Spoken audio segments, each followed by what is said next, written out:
Hello, I'm Tortor. I'm a stop motion animator and filmmaker.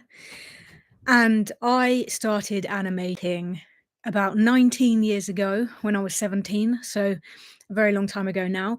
But today I'm going to talk in this video about if I was a beginner animator in 2026, this is what I would do. So the world's completely different now to how it was 19 years ago. Back then, YouTube was barely started. Things like Instagram didn't exist.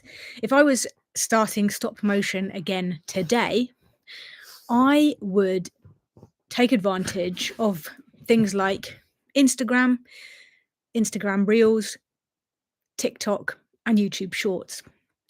And what I would be doing is I would make the time, depending how much time I had, to make a new animation every single week, or if possible, every single day for at least 30 days. Now, why would I do this? Well, first of all, you're going to learn like on fast forward, because the best way to learn is by doing. Loads of people comment to me on videos, how do I become a better animator? How can I learn faster? It's literally just by doing. The more you do, the better you'll get.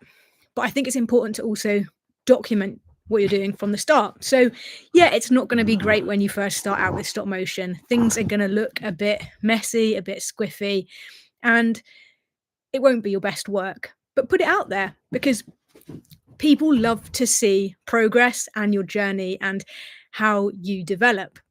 It's lovely to go back and see somebody's first piece of work and then see where they are in a few years and see that development that they have achieved.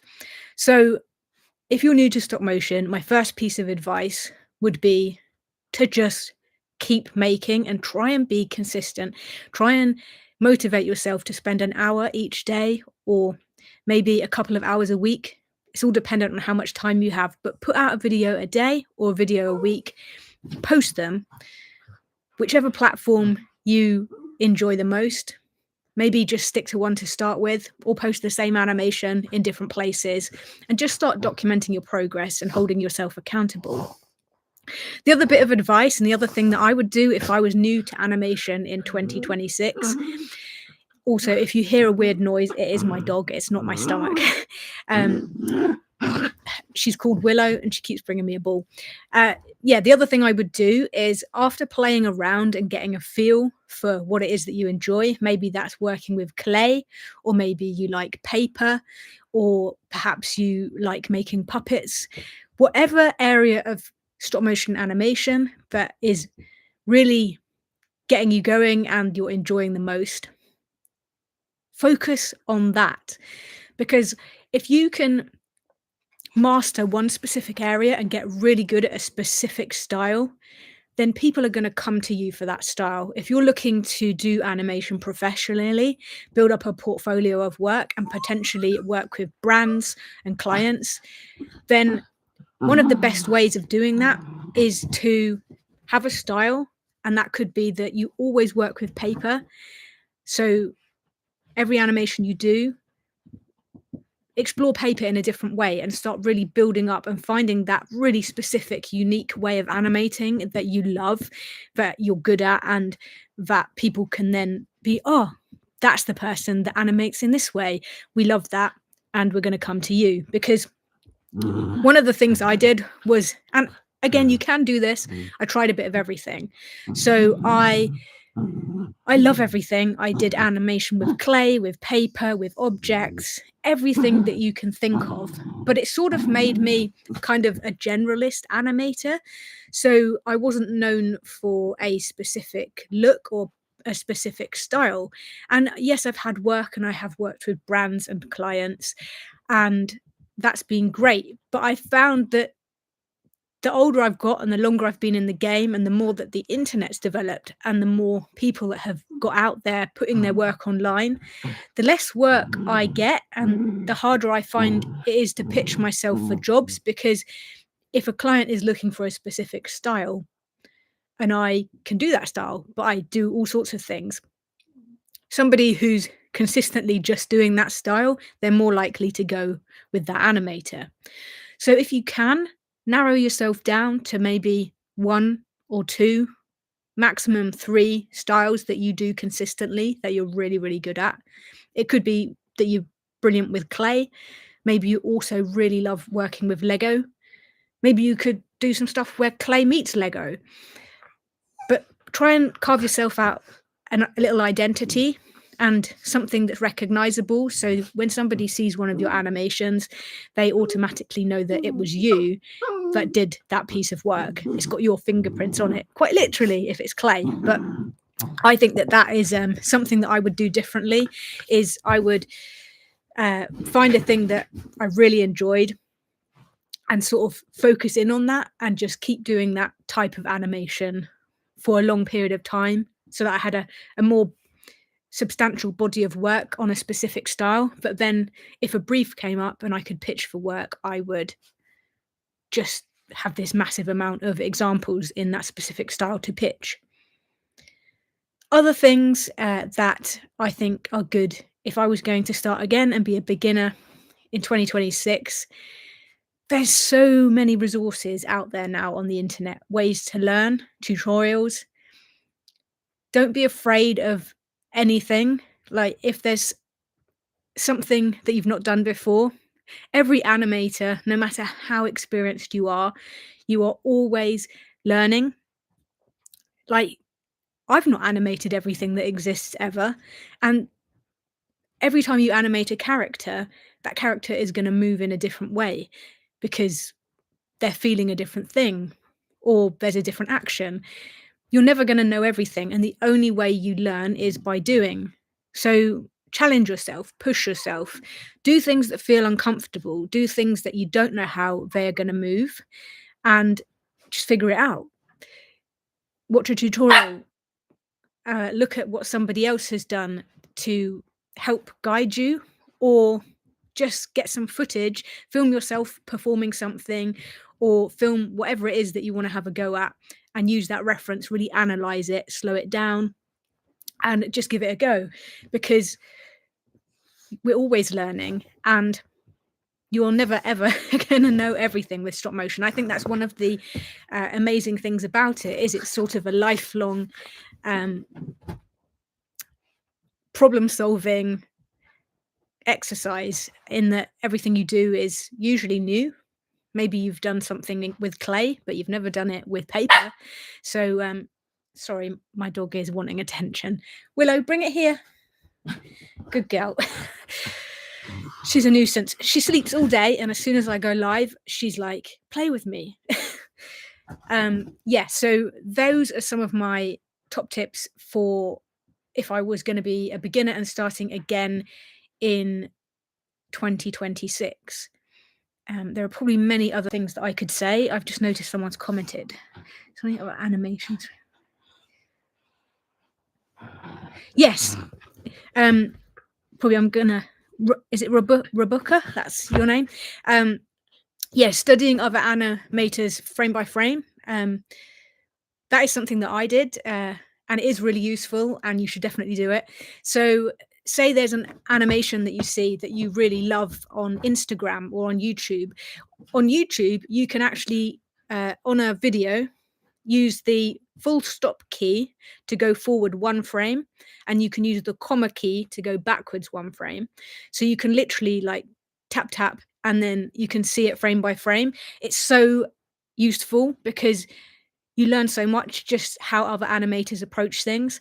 And on Instagram, you could like screen record an animation and then bring it into a video editor, or like just play it back in QuickTime or something, or VLC, and be able to do a similar thing. But yeah, you learn so much doing that. One of my first stop motion jobs was on the feature film Frankenweenie, and I was doing animation tests. So that was quite a big scale production, and part of my time there I was making blinks for eyelids, and it was quite a process. You had to have a former, which was made out of wood, and then you'd get this plastic and you'd vacuum form it over that to get the shape of the eyelid. and then you had to sand it down, prime it, paint it. But when they were all made, it was somebody like my job to test the blinks and to make sure that they actually opened and closed as they should. Because Frankenweenie was, I think it was done at 24 frames per second. It may have been 12, I'm not sure, but there were lots of tiny slithers of eyelid. There were so many bits, and they were all kept in an old VHS tape box and in like compartments. And they put UV pen on the back, so if an animator dropped one, they could shine a UV torch to find it, because honestly, otherwise you would never find them. But essentially, my role was to test these eye blinks before they actually went onto a stage with an animator to be used.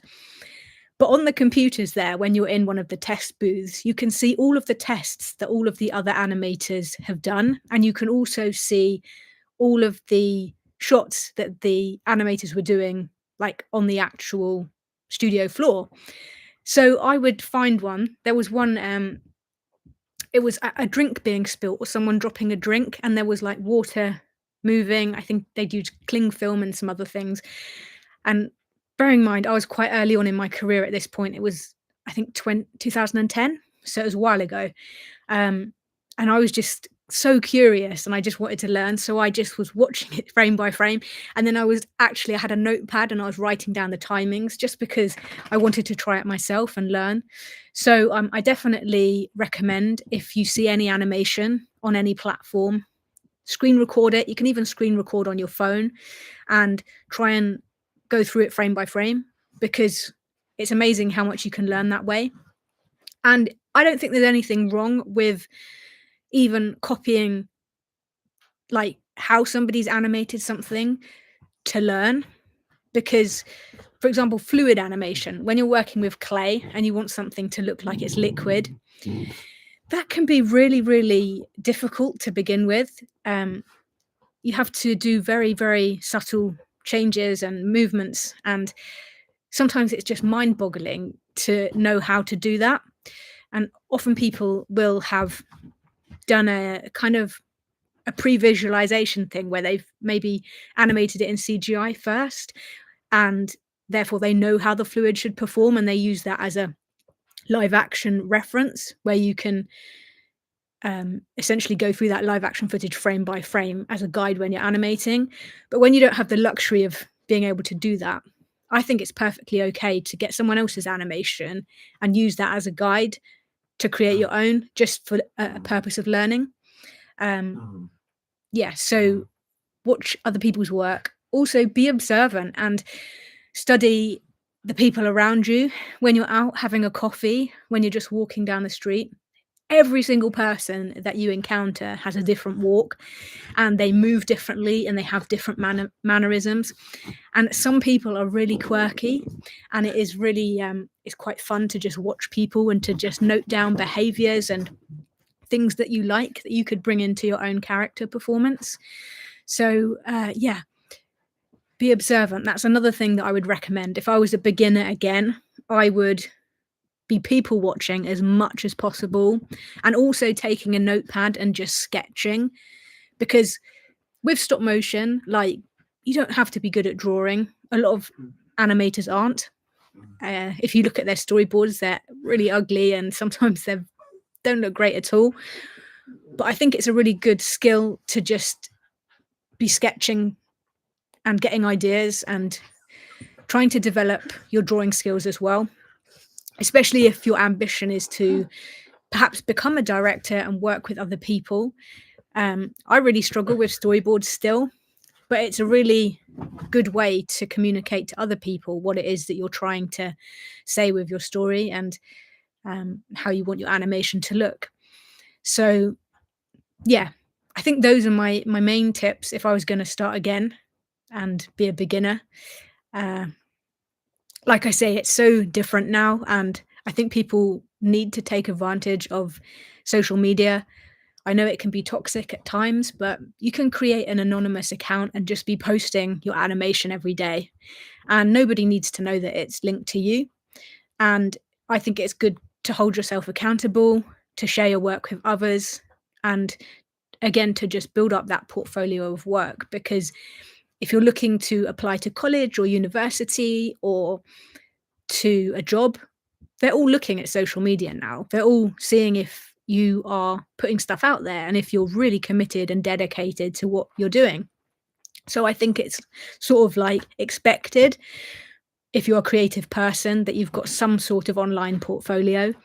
And you never know when a video might take off and get seen by more people. And I think that's how a lot of animators in particular land these brand deals and get works with clients. It's through them seeing their stuff on social media. Another tip that I've got is to always create the work that you want to make, because if you've animated something and people see it and they want you to do something similar, but you don't enjoy it, then that's not very good. So you want to be making the work that you want to make. So hopefully that you can get paid to make more of that work. So yeah, that's another tip that I have, because again, when I started, I put all sorts of rubbish out there that I'd been animating, all sorts of weird things. And some of it, I was doing stuff with objects, and I sort of almost got typecast as an object animator for quite a long time, because that's all that I was putting out there and that's all that people were seeing. But deep down, I really wanted to do character stuff, but I never put that out there, so people never saw it. So they never hired me to do that work. So I think it's really important to know or find out what it is that you love and what it is you want to do, and post that online, because hopefully then you will get asked to do more of that work. Yeah, so what else could I talk about? Well, I guess a lot of beginners have that dilemma of, do I teach myself or do I study this at university or college? And I think there are benefits to both. And I mean, I'm mainly self-taught. Before I went to study, I had taught myself, and I did it in the most strange way. Again, when I started, technology wasn't what it is today. So I didn't really know what I was doing. I had a camcorder and I would film and then grab the stills out. So I'd be moving my puppet and then just taking stills out in a video editor, because I didn't quite understand back then how to create it. And the stop motion software that exists today didn't really exist back then. So yeah, I had a very strange way of learning, but I didn't learn with capture. Like, you know how you can preview what it is that you've just animated and you can watch it back straight away? I didn't learn that way. This is actually another really good tip, to not rely on that preview, because if you're able to just animate through intuition and feeling and just getting a feel for how far you need to move something without having to rely on that feed that's showing you immediately what it is that you've just moved, it makes you not only a faster animator, which can be really useful, but it makes you just trust yourself more. There are so many animators that I see that are spending so much time just tapping back and forth and just almost obsessing too much, you know, and I feel like that can be a hindrance. Like, when, like, because I didn't learn that way, it's a really useful tool for me now, but I don't rely on it. Like, I will do what I think intuitively, and then only if it's like a really intricate kind of bit of character animation am I checking frame by frame, going back and forth, because I'm trying to see if something's stayed where it was meant to stay or whether it's moved. But like with objects, for example, I hardly ever check, because I just have that feeling. I just know how far to move something. Like if something's falling or if it's sliding, I can just do that and I don't need to check straight away that I've moved it just the right amount. I just know. So try some blind animation where you don't use the capture window and you just animate and you don't check, because I think that can really help you to strengthen your skills and make you a more confident animator as well. Shush, Willow. Sorry. I've given her an extra walk today as well, and she's still got too much energy. She's a Jack Russell, and she's only 3 years old, so I hope that you can forgive her.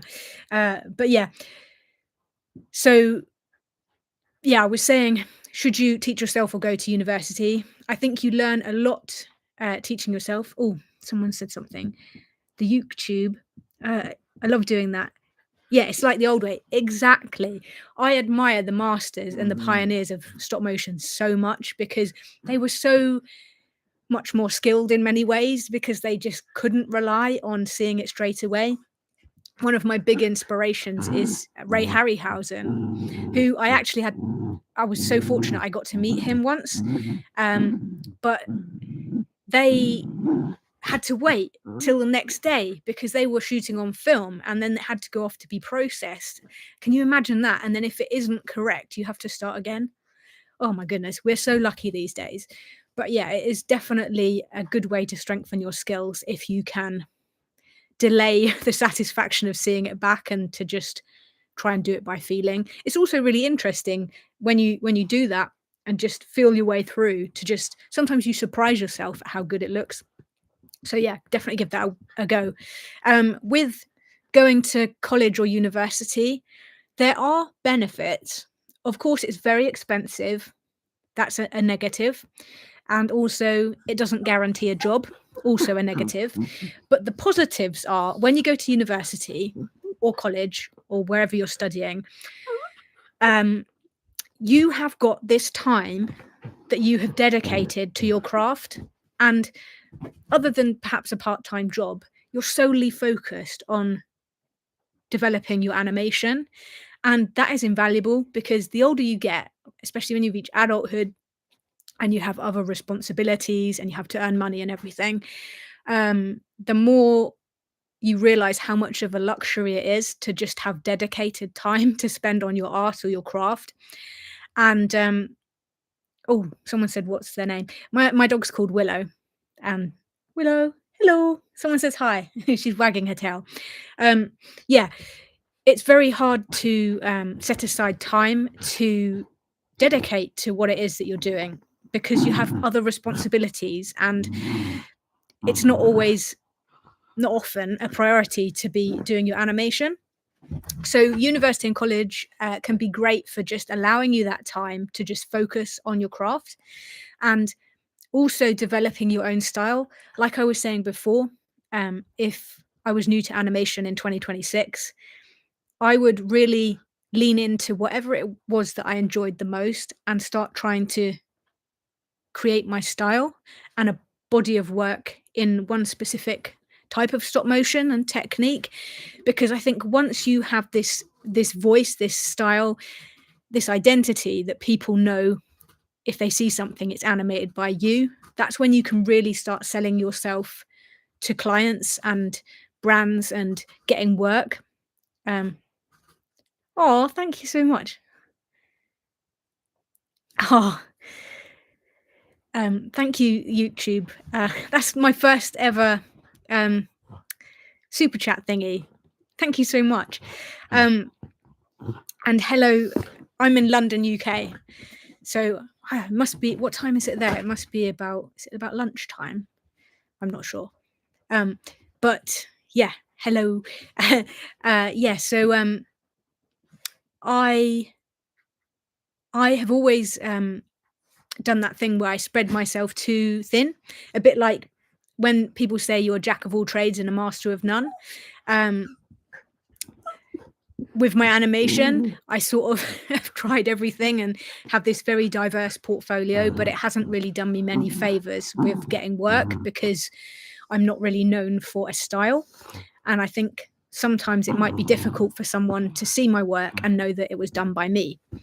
But I'm hoping that changes with my short films. So last year I made a short film at Aardman. Some of you might know it was called Hot Mess. And I've been putting that into film festivals. It's been doing quite well, about my experience with ADHD.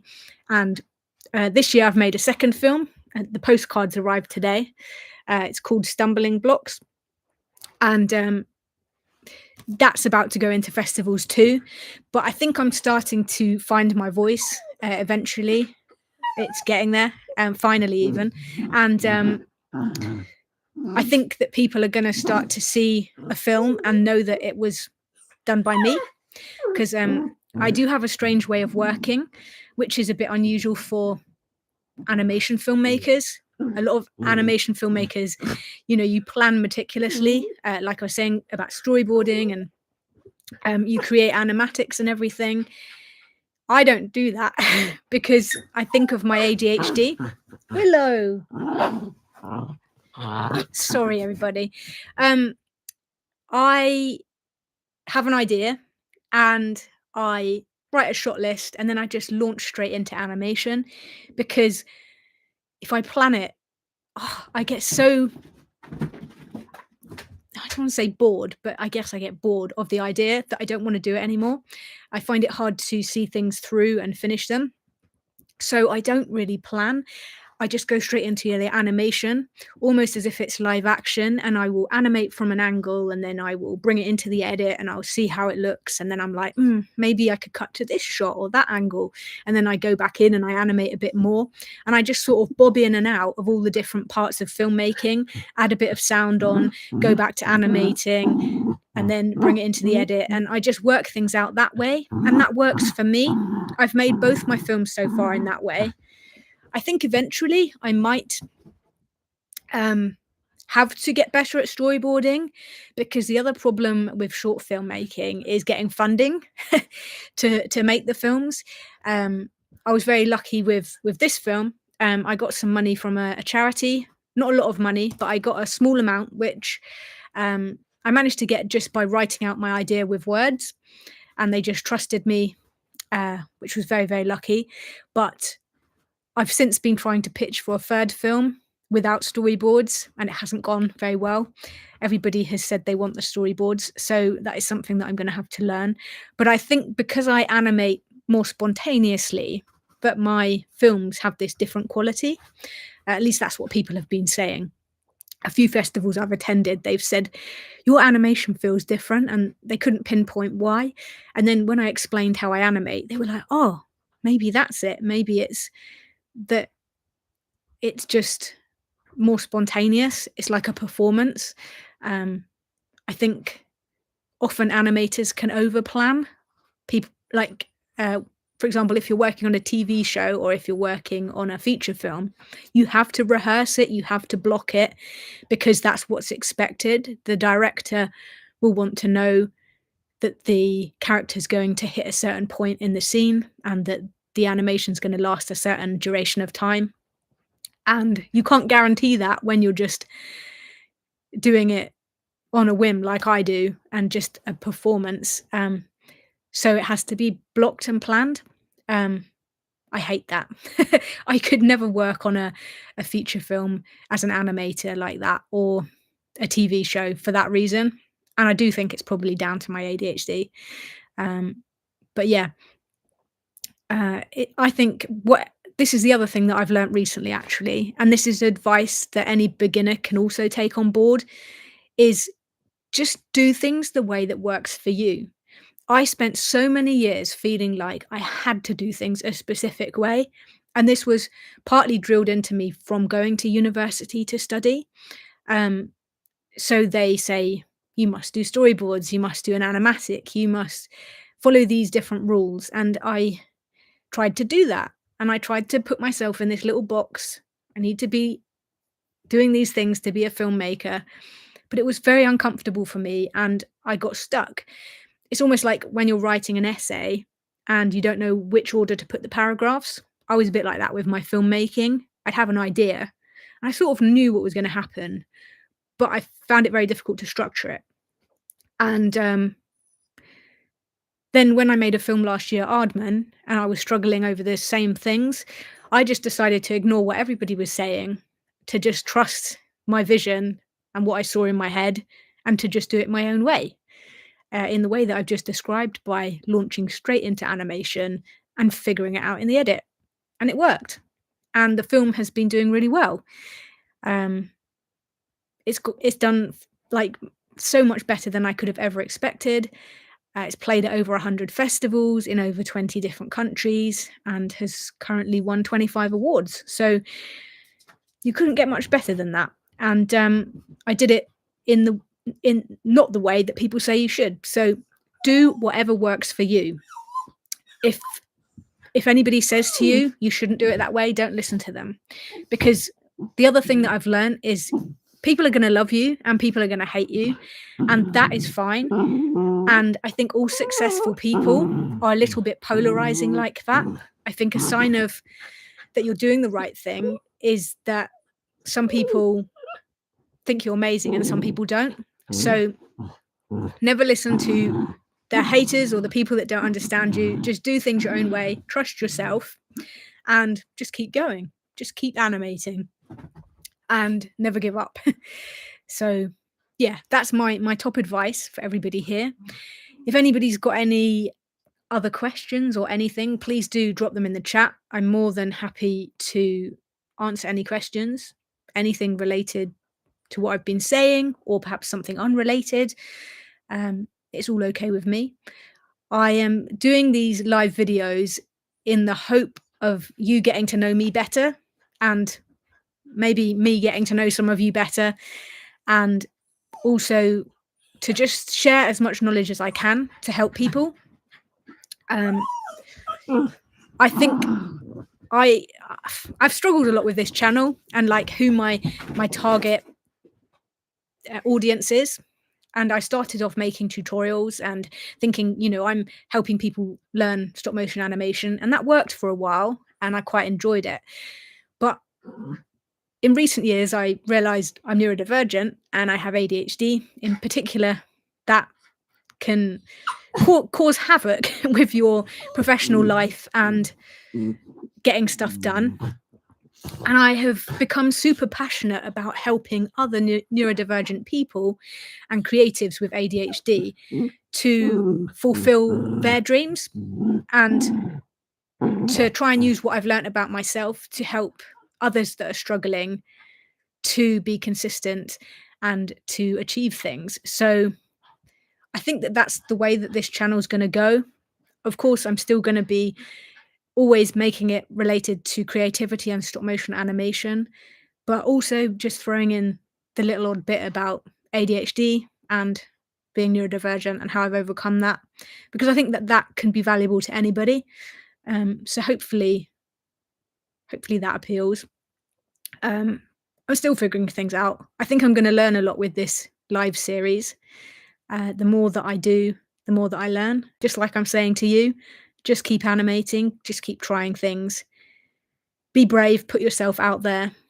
Most of the time, you worry what other people are going to think, but most people are so preoccupied with themselves that they don't really think anything. So just do it. This is your life and you have to decide what it is that you want. Don't not do things because you think somebody else doesn't want you to do it. Like if you've got parents that are pushing you down a career route that you're not inspired by and that isn't what, you know, lights you up, then later down the line you might regret that. So if you've got a creative thing that you really, really love, in whatever way you can, make an effort to prioritize that and to just keep doing it, because it may not be your main thing right now, but it totally can be in the future. So yeah, just keep animating, keep experimenting, keep learning. And if there's anything that you ever want me to talk about on this channel to help, any topics for this live stream series, let me know. I will probably go back to doing tutorials at some point. If anyone here hasn't heard about my Skool, if you know the platform Skool, I've put it on the back of this here. So I'm promoting this quite a lot. I've made this Skool, and it's essentially a free community that you can join and chat to other people that love stop motion animation, and we can hopefully keep each other accountable and help each other grow and learn. When I was at Aardman, one of the most valuable aspects was the people around me, and Willow, Willow, shush. Um, the fact that when you were stuck or something was troubling you, that you could ask someone else and they might just have the answer that solves your problem, because stop motion is constant problem solving. And that's really hard on your own, and doing it on your own in a dark room at home is like really lonely. So I think being able to have a community is super important. And in that community, there's another tier which you do have to pay for, but it's not too much. But I am putting out challenges every month and teaching stuff. So I've recently done one on lip sync and how to like move mouths to Willow to dialogue. And then also I did one with clay for a logo, and it looks like it's fluid, moving like fluid. But every month I'll be. Excuse me.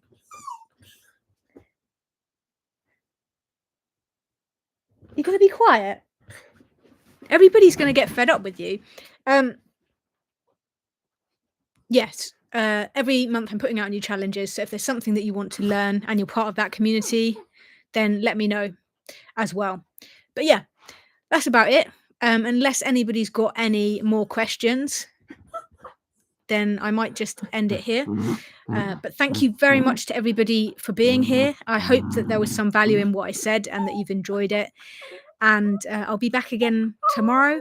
I might not be able to go live on Monday because I've got an incredibly busy day, but I will either put out a pre-recorded video or I will do 2 live streams tomorrow and then make one disappear and then make it land on the channel the following day.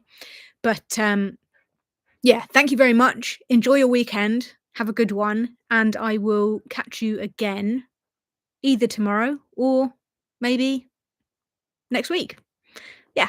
All right then. Thank you very much. Bye.